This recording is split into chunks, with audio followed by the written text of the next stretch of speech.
The turret roof of the T-80 BVM lifts free of the hull at 11:47 in the morning, somewhere on a churn track east of Pokrovsk. It does not fly far, 8 meters, maybe 9, before it settles into wet stubble beside the road. The fiber-optic FPV that delivered the strike has already burned out, its lens fused to the inside of the open hatch. The crew of 3 did not survive the impact. None of that was the hardest part of the operation. The hardest part came 40 minutes later, when a Russian command vehicle 400 meters back radioed for fire support and found the net had gone silent. This is the Pokrovsk direction in the spring of 2026. The Ukrainian General Staff has logged 63 frontline clashes in the last 24 hours. 26 of those clashes, almost half the entire war's daily contact, sit on the Pokrovsk axis alone. The Russian army is still pushing. Armor in small packets, motorcycles in pairs, assault infantry in groups of 6 to 8, fed forward in waves from staging positions inside tree lines 5 and 6 kilometers to the east. They have been pushing this same axis for 14 months. What is new is what is happening above them. A Ukrainian FPV unit operating under the General Staff's Unmanned Systems Directorate has rolled out a layered drone tactic that open-source intelligence channels describe as one stacked formation, 3 different jobs. A reconnaissance bird at 300 meters altitude watching the road. A pair of fiber-optic FPVs at 50 meters idling behind a tree line. A bomber quadcopter at 200 meters holding station with a thermobaric submunition under the belly. The reconnaissance flags the column. The fiber-optic birds, which ignore Russian electronic warfare entirely because they are connected to the operator by a literal hair-thin glass thread, take the lead vehicle.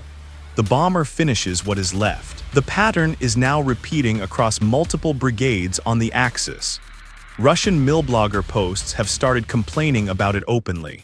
Intercepted radio chatter on Russian battalion nets, released in clipped fragments by Ukrainian military intelligence, captures the same word again and again. A word that translates roughly as the swarm. The Russian commanders using that word do not yet know how to break it. The geography matters. Pokrovsk sits on the H-15 highway, the spine that links Donetsk region logistics to the rest of the Russian-occupied salient. If Pokrovsk falls, the supply lines servicing the entire southern Donetsk pocket have to be rerouted across worse ground, longer distances, deeper into FPV range. If Pokrovsk holds, and at the moment it is holding kilometer by kilometer, every Russian assault on the axis becomes a budget item that has to be justified to a defense ministry already running short of T-80s. The fight here is not for a town. It is for the math of the war. The Ukrainian unit at the center of today's account is a strike company inside a separate UAV brigade. Call sign withheld. The channel they post to has been quiet for 48 hours, which on this axis usually means they are working. Their operators are a mix of veterans from the 2024 Avdiivka withdrawal and younger recruits trained in winter rotations at improvised ranges west of Dnipro.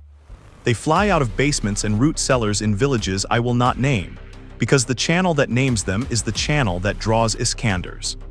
3 engagements from the last week, all cross-confirmed by geolocated combat footage released through official brigade channels, form the rest of this account. A motorcycle squad caught in a tree line, a T-80 BVM you have already seen the end of, and a Russian command vehicle parked behind what its crew believed was good cover. Each strike is a different stage of the same hunt. Each one tells you something about why the Russian commander on the other side of the line is asking, in a tone of growing frustration, how a war he was told would be over in 3 days has become a war in which his armor cannot reach the tree line. One more piece of context before the operators begin. The price of admission. A Ukrainian tactical FPV, the short-range quadcopter type that hits the lead vehicle in a column, costs between $400 and $2,000 to build. The fiber-optic variant, which adds the spool of glass cable and the optical link payload, runs higher, maybe $2,000 to $5,000. A T-80 BVM on the open Russian market before sanctions was a $2 to $3 million tank. A BTR-82A $500,000. A modern Russian command vehicle with the encrypted comms suite, harder to price, but the suite alone runs into 6 figures. The exchange rate of this war on the Pokrovsk axis currently runs in 4 figures to 1 territory in Ukraine's favor. That is what the layered drone is doing. It is bending the math. Begin with the reconnaissance. The bird that finds the column is a small fixed-wing, wingspan under 2 meters, electric, quiet enough at altitude that the men below mistake it for distant farm machinery if they hear it at all. It launches from a tree line 9 kilometers west of the contact line on a morning when the cloud base is at 800 meters and the wind is calm. The operator flying it is in her late 20s, a former GIS technician who applied to the unit in 2023 and now sees the road network of the Donetsk region in her sleep. She knows which crossroads the Russians use at dawn. She knows which orchard screen which approach routes. She knows the bend in the dirt track where the column always slows, because the surface there has not been graded since the Soviet collective farm closed in the 1990s. At 9:41, her screen shows movement on that bend. 2 motorcycles, riders in plate carriers, AKs slung. Behind them at 100 meters, a BTR-82A. Behind the BTR, what looks like a single tank, the heat signature too large for a BMP, and behind the tank, a small wheeled vehicle she does not yet identify. A Russian platoon-strength advance group, the textbook composition for a probe along this axis. She does not strike yet. Her job is to call it. She marks the column, drops a grid reference into the unit's encrypted chat, and watches. A reconnaissance officer at the basement node assigns the kill. 2 fiber-optic FPV operators are flagged active. The bomber crew working from a different basement 4 kilometers from her is told to stand to. Now the loop. The reconnaissance bird stays overhead. The fiber-optic FPVs are not yet airborne. They sit on improvised launch boards inside the basement, batteries warm, spools rigged, lenses cleaned with the same microfiber cloth the operator uses for his glasses. The bomber is in the air, 300 meters up, 2 kilometers behind the contact line, drifting in a slow racetrack pattern. The column reaches the bend at 9:53. The recon officer gives the cue. 2 FPVs lift off the launch boards at 9:54, climb to 40 meters, and turn east. The glass thread plays out behind them in a thin pale line that no Russian jammer in the salient can interrupt, because there is nothing to interrupt. No radio link, no GPS signal to suppress. Just light traveling down a fiber the diameter of a human hair. This is the part Russian command has not figured out how to counter. Russian electronic warfare across the Donetsk axis is dense and improving. Pole 2, Krasuka, Borisoglebsk 2. The Swedes stand on every battalion-level command post, and they are good at what they do, which is reading and stamping out the radio link between an FPV and its operator. They cannot read a beam of light traveling inside a glass strand at the speed of light itself. The fiber FPV is, from the perspective of every Russian EW operator on the axis, invisible. There is a cost. The cable trails behind the drone. It can snag on a tree branch. It can be cut by a vigilant infantryman with a knife if he sees it, which he almost never does. It limits range. The spools currently in field use give an operator somewhere between 10 and 20 kilometers of working distance, with 20-kilometer spools now appearing on the front. That is more than enough for a strike from a basement on the Ukrainian side to a road bend on the Russian side. It is, in fact, exactly enough. 2 fiber FPVs are now 400 meters from the column and closing at 70 kilometers per hour. The reconnaissance bird has them in frame. The bomber is drifting into approach for a follow-on drop. The Russian column is still moving. The drivers do not yet know that the bend ahead of them is no longer a bend in a road. It is a kill box. Here is the first micro-final. The BTR commander had one warning before the bend and he ignored it. At 9:46, 7 minutes before he reached the kill box, his platoon's drone detection device, a small commercial frequency scanner mounted on the BTR's right side handhold, picked up nothing. No frequency, no emission, no threat. He looked at the screen, saw no threat, and gave the order to proceed at speed. He had been trained, as every Russian drone detection operator on the Axis has been trained, to trust the scanner. The scanner cannot read light inside glass. He proceeded at speed. The column hit the bend at 9:56. The first fiber-optic FPV hit the BTR at 9:57. That is the warning he ignored. He could not have read it. The technology that would have read it does not yet exist in the Russian army at scale on this axis. Hold that thought. The next strike depends on it. Now the second layer of the hunt. The part that explains why this stops being a single drone story and becomes the layered drone story. The first FPV did not stop the column. It stopped the BTR. The motorcycles ahead of it scattered into the tree line. The tank behind it, the T-80 BVM you have already seen the end of, slammed into reverse. through mud 6 meters in the air, and tried to back into the same dead ground its driver had used as a staging position the night before. The wheeled vehicle behind the tank, identified now by the reconnaissance bird as a Russian command variant on a Tiger chassis, tucked itself into a tree-lined shadow and went silent on the radio net. The reconnaissance officer at the basement node watched all of this on 3 feeds at once. 2 FPV feeds, one of them now black. 1 bird feed showing the whole bend from 300 meters. A bomber feed showing the same bend from a slightly different angle. He spoke 9 words into the unit chat. The translation, approximately, tank reversing, command variant under the trees, take both. A second pair of fiber-optic operators were already preparing. Their drones lifted from a different basement at 10:01. The bomber crew, instead of dropping on the BTR, which was now afire, was redirected to follow the tank into the tree line. The T-80 BVM driver had 3 problems and did not yet know about any of them. His radio was getting nothing back from the command vehicle behind him. His turret-mounted active protection suite, the Reconnaissance variant, was reading the bomber overhead but had no engagement geometry on a target 200 meters above and almost directly overhead. And the second fiber-optic FPV was already inside 200 meters and descending. This is what layered means. Not 3 drones at once. 3 drones at 3 different jobs, sequenced by a single reconnaissance officer who can see all of them in the whole battle space at the same time. The Russian column had no equivalent. The Russian column had a scanner that read nothing, a radio net that was going silent, and an active protection suite pointed in the wrong direction.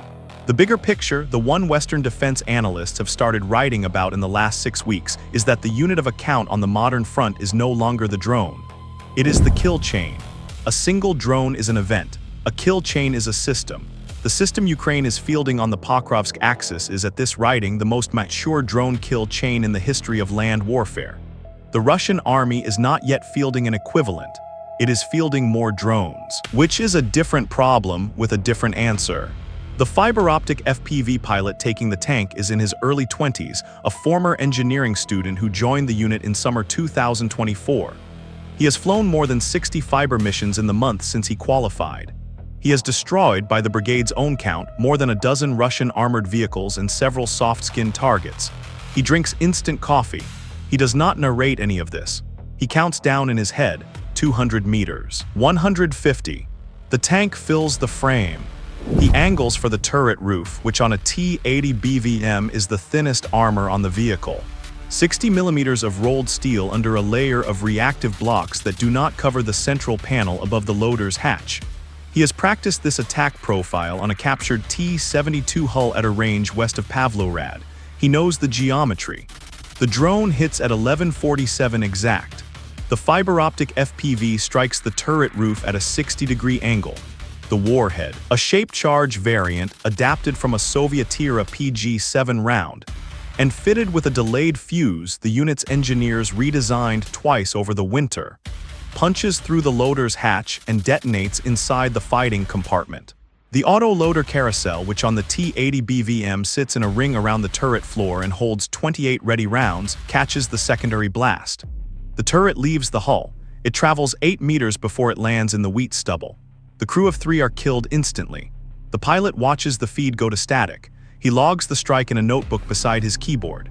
Tank T-80 BVM, road bend grid reference, 1147, confirmed. He drinks a sip of coffee. He calls for the next drone, now the 3rd strike.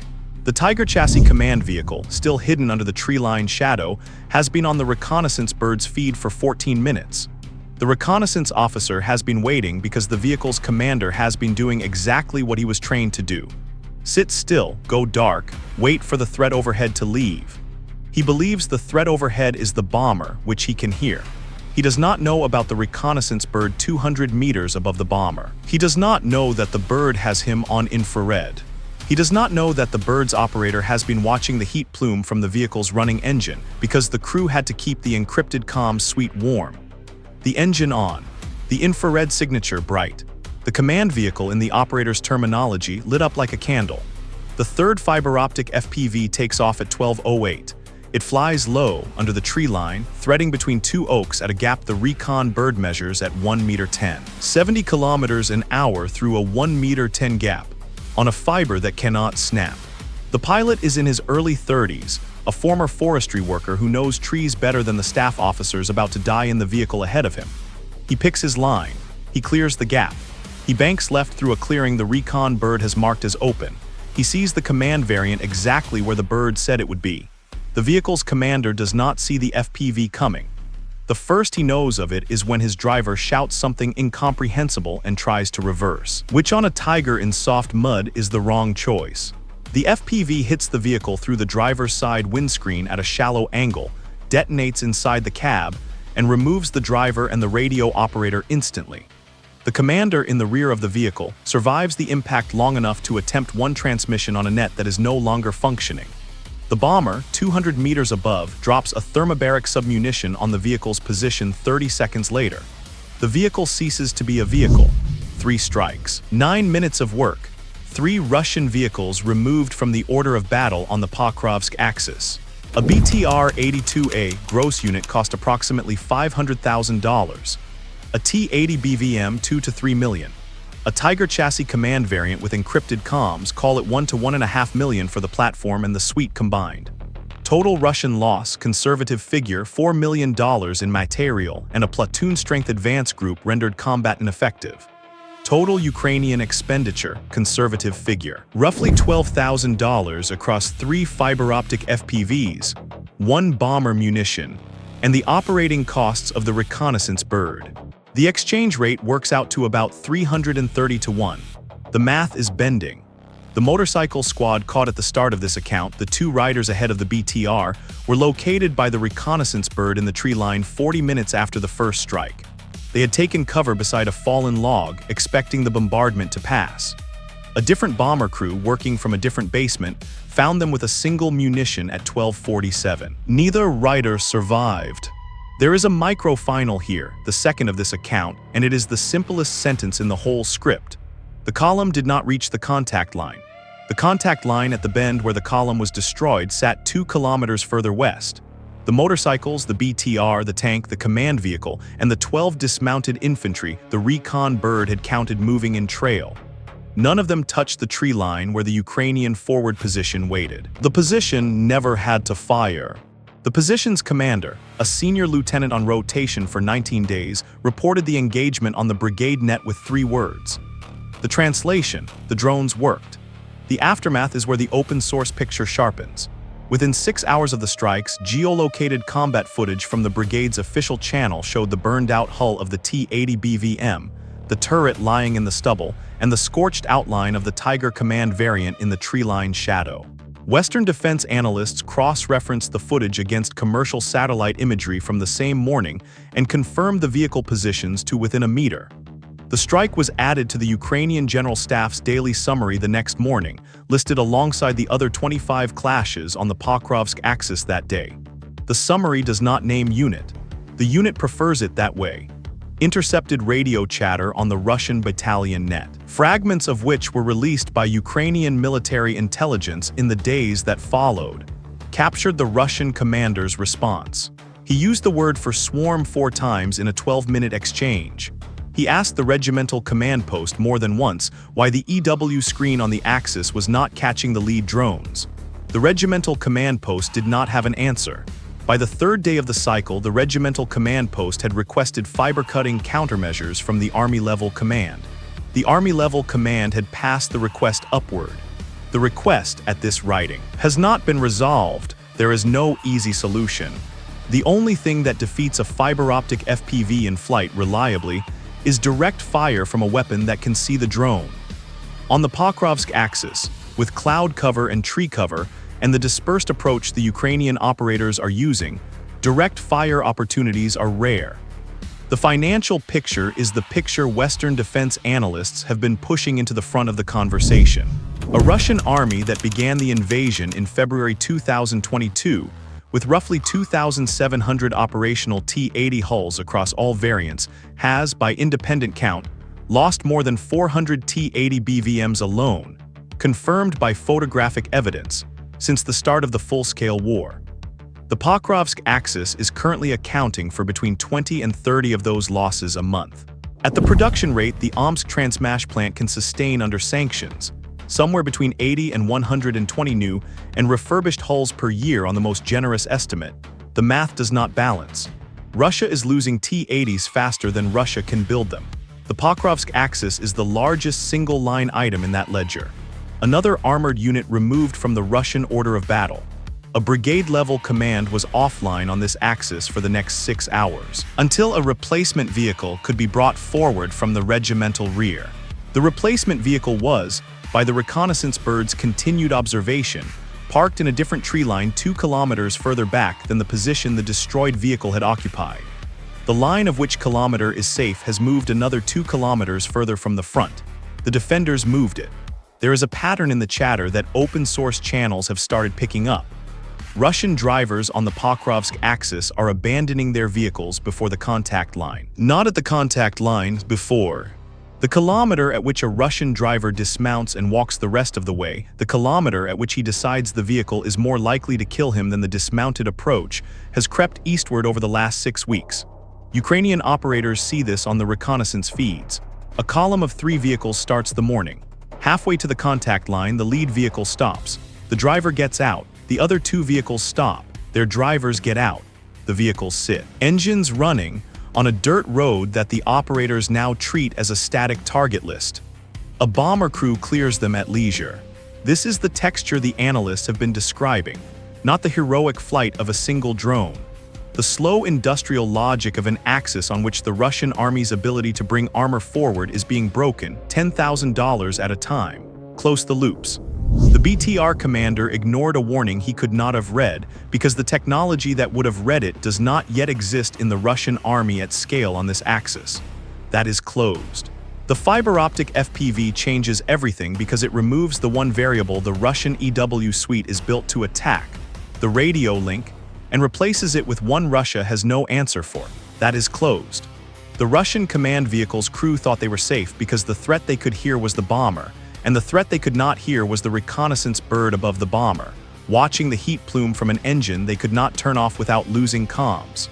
That is closed. The single drone era ended somewhere between the autumn of 2024 and the spring of 2026. The layered drone era is the era we are now in. It is the era in which a strike company in a basement on the Ukrainian side of the Pokrovsk axis can erase a Russian platoon-strength advance group in 9 minutes at 300-to-1 cost ratio against an opponent whose doctrinal response, better EW, more drones of their own, more incoming armor, does not address the problem. The problem is the kill chain. Russia does not yet have one. Ukraine has built one. The map on the Pokrovsk axis is changing kilometer by kilometer because of that asymmetry, and not because of any other reason. The operator in the basement closes his notebook at the end of the shift. The reconnaissance bird lands at 1600. The bomber lands at 1606. The fiber-optic spools are wound back, inspected, and stored for the next morning. The brigade chat goes quiet. The Russian commander on the other side of the line, somewhere east of the bend, writes an after-action report that his regiment will not read until the following day. He uses the word for swarm again. He has no better word. Another contract soldier discovered today that the kilometer he was paid to cross was not his to cross. The kilometer held. The defenders moved it east again. Tomorrow they will move it further.